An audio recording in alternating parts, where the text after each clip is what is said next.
Setiap selesai tasyahud akhir sebelum salam baca ini dulu. Allahumma inni a'udzubika min azabi jahannam wa a'udzubika min azabil qabri wa a'udzubika min fitnatil mahya wal mamat wa a'udzubika min fitnatil masiihid dajjal. Assalamualaikum. Itu. Ini doa ini tolong kita baca setiap salat, wajib ataupun sunat. Saya yakin kita ni Bapak Ibu tidak mungkin salatnya 5 waktu saja. Pasti ada salat sunat, Pak. Kalau 7 kali saja Bapak Ibu salat membaca ini, maka neraka sudah menutup semua pintunya untuk orang itu. Masalah kata Nabi, aqrabu ma yakunul abdu min rabbihi wa huwa sajidun. Yang paling dekat hamba dengan Tuhan ketika sujud, maka lamakan sujudmu, perbanyak berdoa. Itu perintah Nabi, hadis sahih itu.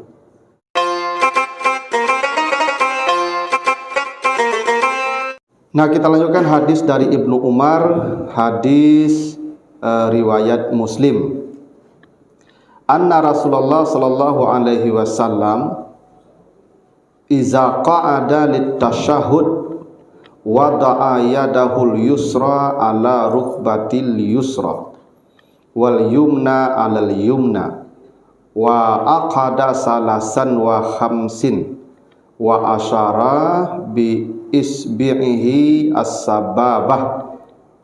Diceritakan Nabi itu apabila duduk untuk tasyahud, baik tasyahud awal maupun tasyahud akhir, Nabi duduknya ya duduk tasyahud ini ya, membaca at-tahiyatul mubarakatus salawatut dan seterusnya. Nabi meletakkan tangan kiri di atas lutut kiri.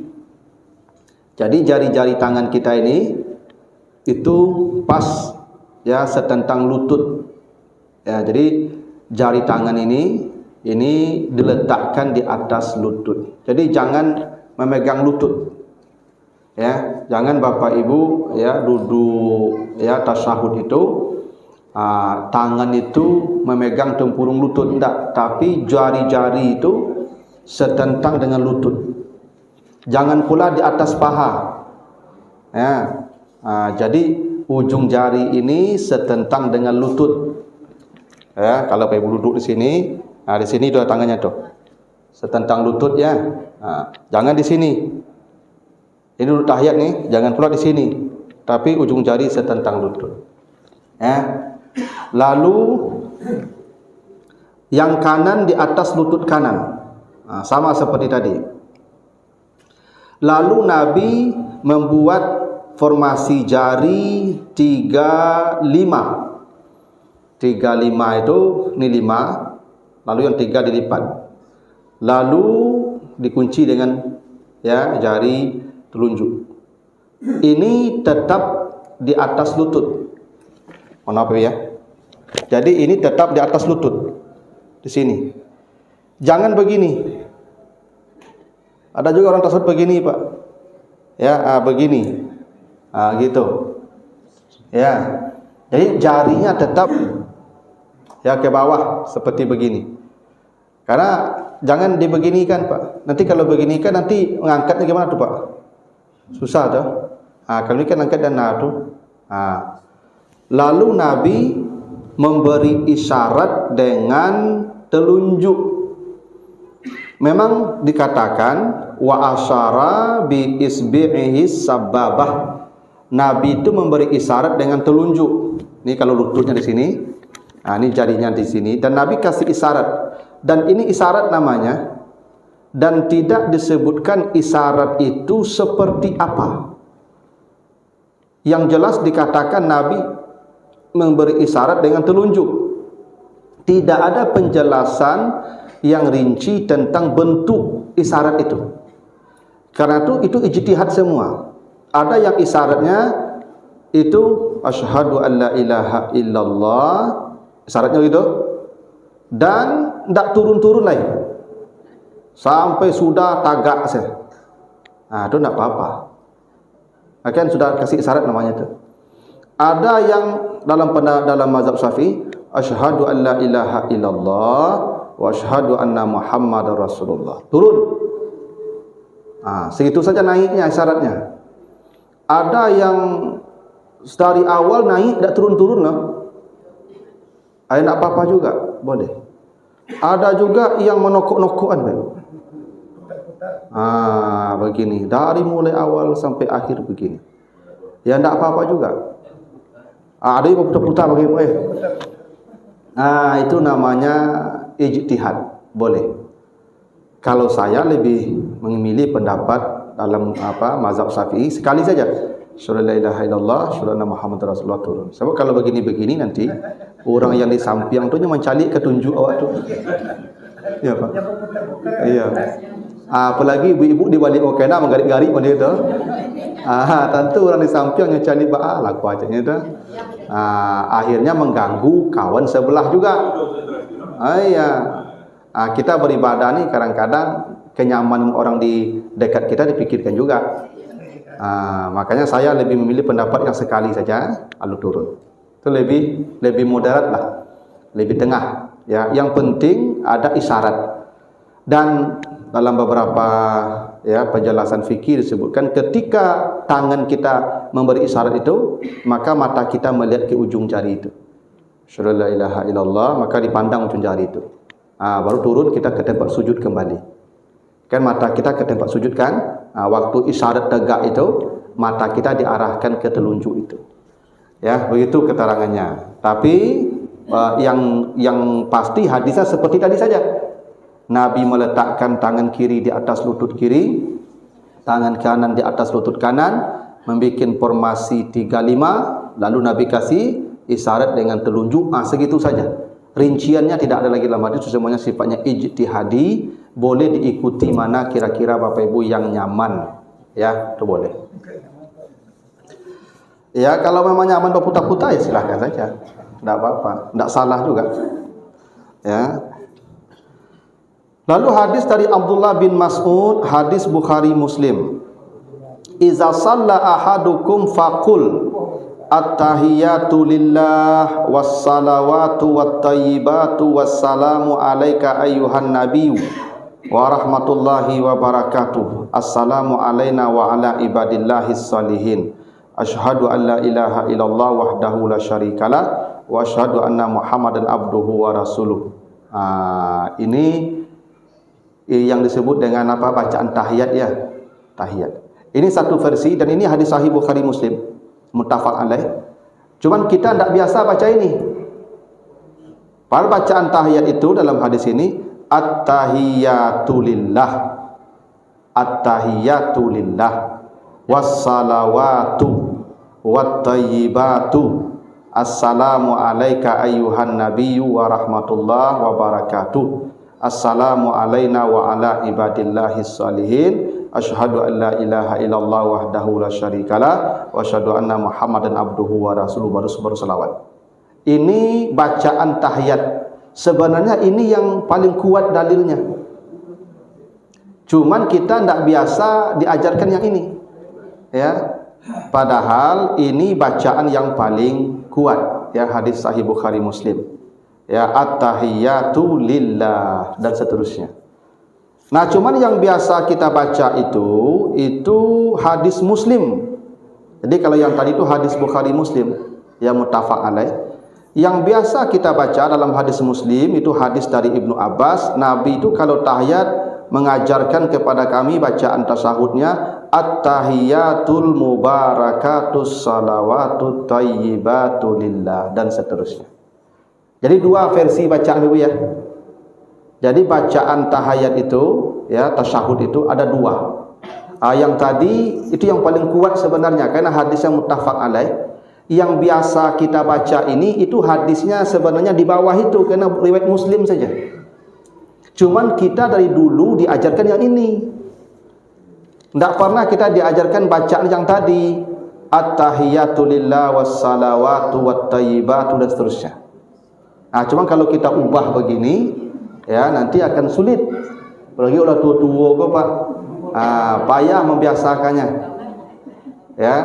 Sayang guru-guru kita dulu ya mengajarkan kita salat tidak melihat mana dalil yang paling kuat untuk dibaca. Yang penting kita dulu belajar salat ya begini-begini turun-temurun ya. Nah, seperti kemarin kita bicara doa iftitah. Maka doa iftitah itu dari 4 versi itu yang paling kuat Allahumma ba'id baini. Ya, Allahumma ba'id baini wa baina khataya dan seterusnya. Cuman kita tidak biasa membaca itu dari dulu kita belajar salat, ya ini wajah tu saja. Padahal ada bacaan sebenarnya yang jauh lebih kuat dalilnya. Sama at-tahiyatul ini juga begitu. Ya, yang paling kuat justru at-tahiyatu lillah wassalawatu wattayyibatu assalamu alayka ayyuhan nabi wa rahmatullahi wa barakatuh dan seterusnya. Cuman karena tidak biasa, tidak usah diubah. Terus sajalah seperti begitu sampai mati. Ya, yang penting salatlah. Ya, jangan nebo loh ya. Ya, tapi kalau anak-anak kita di TPA sekarang yang masih mau belajar salat, kalau bisa ajarkan yang versi 1 tadi. Yang itu dasarnya lebih kuat. Cuma kadang-kadang beku tiba di rumah, tadanga di apaknya nen babeda selama ko pengajian, lah sasik lu guru ang kuanya ajan itu ya. Padahal hadisnya sahih itu. Lalu hadis berikutnya hadis dari Abi Mas'ud, ya. Amarana Allah an nusalli alaika. Fa kaifa nusalli alaika? Ini sahabat bertanya, ya Rasulullah, Allah kan memerintahkan kami berselawat kepada engkau. Bagaimana cara kami berselawat kepadamu? Fasakata, Nabi kemudian diam sejenak, lalu Nabi berkata, Qulu Allahumma salli ala Muhammad wa ala ali Muhammad kama sallaita ala Ibrahim wa barik ala Muhammad wa ala ali Muhammad kama barakta ala Ibrahim fil alamina innaka Hamidum Majid. Jadi begitu ya. Ini hadis ya riwayat Muslim. Ini bacaan selawat. Jadi kalau kita selawat dalam salat itu memang kata Nabi Allahumma salli ala Muhammad. Tidak ada Sayyidina ya. Memang tidak ada Sayyidinanya. Karena begini juga Bapak Ibu, bukan dilarang pakai Sayyidina. Nabi itu kenapa tidak mengajarkan Allahumma salli ala Sayyidina Muhammad? Karena Nabi itu tawadu, Nabi itu rendah hati. Tidak mungkin Nabi menggelari dirinya dengan gelar-gelar kemuliaan. Gelar-gelar kemuliaan itu Allah saja yang memberikan ke Nabi itu. Ya ayyuhar rasul, ya ayyuhan nabi, itu Allah saya kasih gelar itu. Nabi tidak pernah menggelari dirinya. Makanya Nabi hanya mengatakan, katakan Allahumma salli ala Muhammad. Saya memang lebih cenderung Bapak Ibu ya, kalau dalam salat, salawatnya tanpa Sayyidina. Karena Nabi ajarkan begitu. Di luar salat, tambahlah sebanyak-banyaknya untuk takzim kepada Nabi. Menghormati Nabi. Allahumma salli ala Sayyidina wa maulana wa habibina wa syafi'ina Muhammad. Boleh, terserah. Kalau di luar salat, tidak apa-apa. Karena memang harus begitu. Jangan kamu memanggil Rasul, memanggil Nabi Muhammad seperti kamu memanggil teman-teman kamu. Allah larang begitu itu. Jangan mimbau Nabi ku, cuma mimbau kawan saya. Fulan, tidak boleh begitu. Ya Nabi Allah, ya Rasulullah, ya Habibana. Begitu adabnya begitu. Ya, tidak boleh ya Muhammad itu. Ya, menyebut nama Nabi Muhammad itu pakai Nabi, pakai Sayyidina, adab. Ibu bapak kalau membau nama ambo tu, Sufyan gitu. Ya enggak tu. Ustaz Sufyan bisa. Sebenarnya ibu apa bisa membawa Sufyan? Bisa ya, enggak masalah itu tu. Cuman kan adab, masalah adab. Dengan Nabi begitu pula. Tapi dalam salat sifatnya tauqif, mengikut apa yang dicontohkan Nabi. Ketika sahabat bertanya, ajarkan kami berselawat kepadamu, kata Nabi, katakan Allahumma salli ala Muhammad. Begitu. Jadi saya lebih memilih pendapat berdasarkan hadis ini tanpa Sayyidina dalam salat. Di luar salat pakailah Sayyidina, tidak apa-apa. Tapi kalaupun memakai Sayyidina dalam salat tidak membatalkan salat. Silakan. Karena memang mungkin lidahnya terbiasa. Lidahnya tidak pernah menyebut nama Muhammad saja. Selalu ada Sayyidina. Sekarang sulit lidahnya mengucapkan Allahumma salli ala Muhammad. Pakailah Sayyidina, tidak apa-apa. Ya, boleh. Cuman kalau ibadah sifatnya tauqif walid tiba, mengikut apa yang diajarkan, dicontohkan Nabi, maka saya lebih memilih pendapat tanpa Sayyidina kalau dalam salat bersalawatnya. Di luar salat pakai ya. Begitu tu Pak. Ya, tapi Bapak Ibu tidak usah ya saling menyalahkan juga. Yang pakai Sayyidina boleh, yang pakai tidak, yang Sayyidina juga tidak apa-apa. Lalu hadis dari Abi Hurairah, hadis Bukhari Muslim, iza tasyahada ahadukum ta'iz billah min arba'in yaqulu Allahumma inni a'udzubika min azabi jahannam wa a'udzubika min azabil qabri wa a'udzubika min fitnatil mahya wal mamat wa a'udzubika min fitnatil masihid dajjal. Ini hadis Bukhari Muslim muttafaq alaih. Jadi bila selesai membaca tasyahud, fil alamina innaka hamidum majid, gitu ya, kata Nabi, berlindunglah kepada Allah dari 4 perkara. Bacalah, ya Allah, lindungi aku dari azab jahannam, lindungi aku dari azab kubur, lindungi aku dari fitnah kehidupan dan fitnah kematian, dan lindungi aku dari fitnah dajjal di hari kiamat. Ini sunnah dibaca sebelum salam. Ya, sebelum Bapak Ibu salam, fil alamina innaka hamidum majid, Allahumma inni a'udzubika min azabi jahannam wa a'udzubika min azabil qabri wa a'udzubika min fitnatil mahya wal mamat wa a'udzubika min fitnatil masihid dajjal. Ini dibaca setiap selesai tasyahud sebelum salam. Karena kata Nabi, siapa yang membaca ini 7 kali setiap hari, siapa yang membaca ini 7 kali setiap hari, maka neraka akan berteriak kepada Allah, ya Rab, inna abdaka fulan istajara minni fa'ajirhu.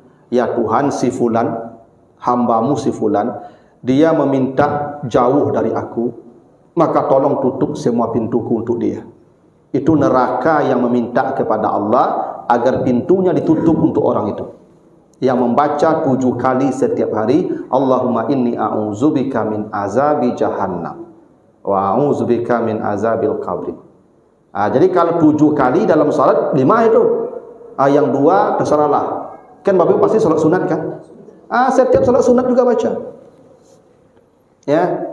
Setiap selesai tasyahud akhir sebelum salam, baca ini dulu. Allahumma inni a'udzubika min azabi jahannam wa a'udzubika min azabil qabri wa a'udzubika min fitnatil mahya wal mamat wa a'udzubika min fitnatil masihid dajjal. Assalamualaikum. Itu. Ini doa ini tolong kita baca setiap salat, wajib ataupun sunat. Saya yakin kita ni Bapak Ibu tidak mungkin salatnya 5 waktu saja. Pasti ada salat sunat, Pak. Kalau 7 kali saja Bapak Ibu salat membaca ini, maka neraka sudah menutup semua pintunya untuk orang itu. Masya Allah, Pak ya, kegembiraan, kebahagiaan akhirat itu terlalu mudah kita dapatkan. Cukup berlindung dari ini, dan hadis sahih menjelaskan begitu. Bila dia berlindung 7 kali setiap hari, maka neraka akan menutup pintu-pintunya. Ya, karena dia berlindung kepada Allah. Nah, ini hadis sahih ya. Nah, ini doa yang dibaca sebelum kita salam. Ya. Setelah fil alamina innaka hamidum majid, berlindunglah dari 4 perkara. Berlindung dari azab jahannam, azab kubur. Jadi azab kubur itu ada, Bapak Ibu. Kalau tidak ada azab kubur, ngapain doa ini diajarkan? Berarti azab kubur itu ada. Cuman yang diperbedakan ulama, format azab itu seperti apa? Apakah fisik dan rohani, apakah rohani saja? Itu orang yang berbeda. Tapi azab kubur pasti ada. Pasti ada azab kubur itu. Kalau tidak mungkin Nabi ajarkan ini doa. Jadi Bapak Ibu tidak usah meragukan azab kubur. Jangan meragukan, kafir itu. Kalau meragukan azab kubur itu, berbeda memahami azab kubur tidak apa-apa. Boleh. Tapi tidak mengakui azab kubur itu ya tidak beriman dengan hari akhir namanya itu. Ya, termasuk ya azab kubur itu bagian pada iman kepada hari akhir. Nah itu ya dibaca setiap selesai tasyahud. Lalu hadis dari Abu Bakar As-Siddiq, hadis Bukhari Muslim. Abu Bakar berkata, ya Rasulullah, ajarkan doa yang aku berdoa dalam salatku. Kayak begini ya, kata Nabi. aqrabu ma yakunul abdu mir rabbihi wa huwa sajidun. Yang paling dekat hamba dengan Tuhan ketika sujud, maka lamakan sujudmu, perbanyak berdoa. Itu perintah Nabi, hadis sahih itu. Yang paling dekat hamba dengan Tuhan wa huwa sajidun, ketika bersujud, maka lamakan sujudmu, fa'aksiru fihi doa, perbanyak membaca doa dalam sujud. Ini Abu Bakar bertanya, ya Rasulullah, ajarkan saya doa yang saya baca dalam salat.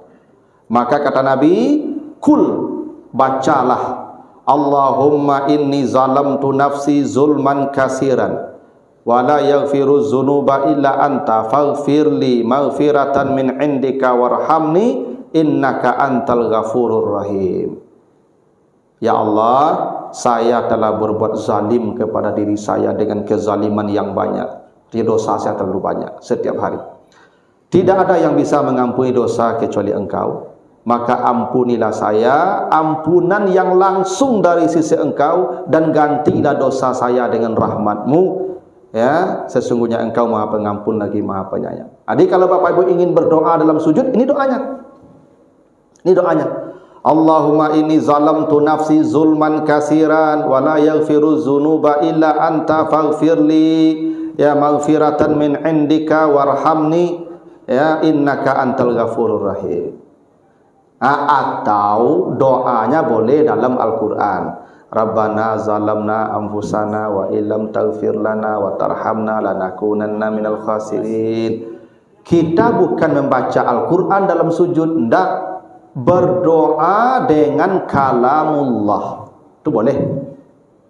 Karena salat itu boleh 4. Tasbih, tahmid, takbir, kalamullah. Selama itu kalamullah, bacalah dalam salat. Boleh. Nah, maka kalau Bapak Ibu tidak hafal doa yang begini, baca doa-doa yang ada dalam kalamullah. Rabbana hablana min azwajina, boleh. Rabbana ighfir lana, Rabbana hablana min azwajina, Rabbana srif anna azaba jahannam, itu boleh. Selama dalam Al-Quran. Tapi kalau Bapak Ibu hafal doa ini yang banyak dibaca dalam sujud. Allahumma inni zalamtu nafsi zulman kasiran ya la yaghfiru dzunuba illa anta faghfirli maghfiratan min indika warhamni innaka antal ghafurur rahim. Nih ya, nanti Bapak Ibu kalau kurang hafal nanti ulang-ulang, nanti ada videonya, ada rekamannya, nanti kan ada di WA grup saya kirim di Pak Yopi. Nanti diulang lagi doanya ya. Kalau lihat di kitab Bulughul Maram bab sifat salat Nabi. Hadis dari Wa'il bin Hujur, Sallaitu ma'an Nabi sallallahu alaihi wasallam fakana yusallimu an yaminihi assalamu alaikum warahmatullahi wabarakatuh wa an shimalihi assalamu alaikum warahmatullahi wabarakatuh. Ini hadis riwayat Abu Dawud. Tapi hadis riwayat At-Tirmizi itu Nabi berkata assalamu alaikum warahmatullahi, assalamu alaikum warahmatullahi. Jadi ada dua versi salam nih. Jadi Nabi itu kalau salam, kadang baca salamnya assalamualaikum warahmatullahi wabarakatuh, ke kiri assalamualaikum warahmatullahi wabarakatuh. Di hadis lain assalamualaikum warahmatullahi, assalamualaikum warahmatullahi. Dua-duanya sahih. Ya, tidak ada itu perdebatan di situ. Bahkan assalamualaikum juga selesai. Karena yang namanya salam assalamualaikum itu pun selesai.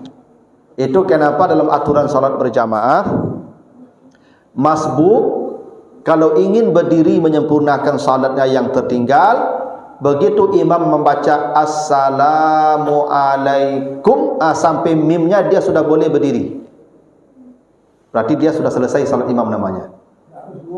Enggak, ke kanan saja assalamualaikum berdiri lagi. Tapi jangan sampai assalamualaikum tagak. Berarti dia meninggalkan imam dalam jamaah. Berarti dia berpisah dari imam sebelum salat imam selesai, maka hilang jamaahnya. Hilang pahala jamaahnya. Salatnya tetap sah, tapi pahala jamaah hilang karena dia sudah berpisah dari imam, dia meninggalkan imam.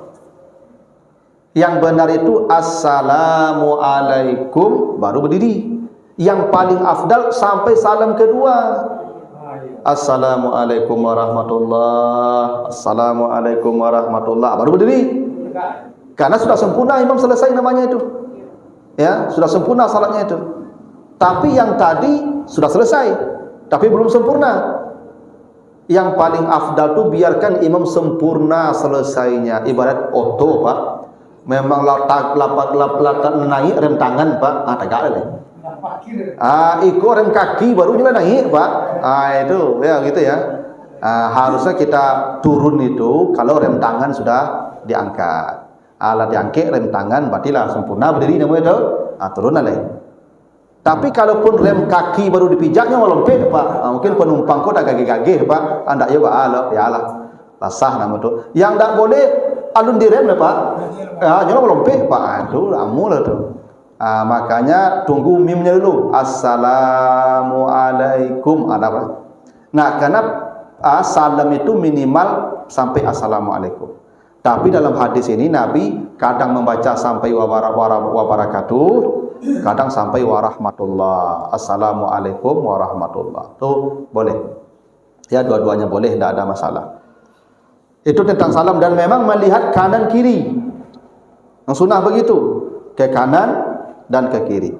Dan tidak ada pula riwayat harus diputar telapak tangannya. Assalamualaikum. Ya, assalamualaikum. Tidak ada riwayat. Apalagi meletakkan tangan ke lantai. Itu tidak ada. Ya, cuman ketika saya tanya, kenapa tangannya dibalik begini, Pak, kalau ke kanan? Kita akan meminta Allahumma inni as'aluka ridhaka wal jannah. Itu dah. Karena kita minta ridha Allah, ya tampungkanlah telapak tangan kita, katanya tu.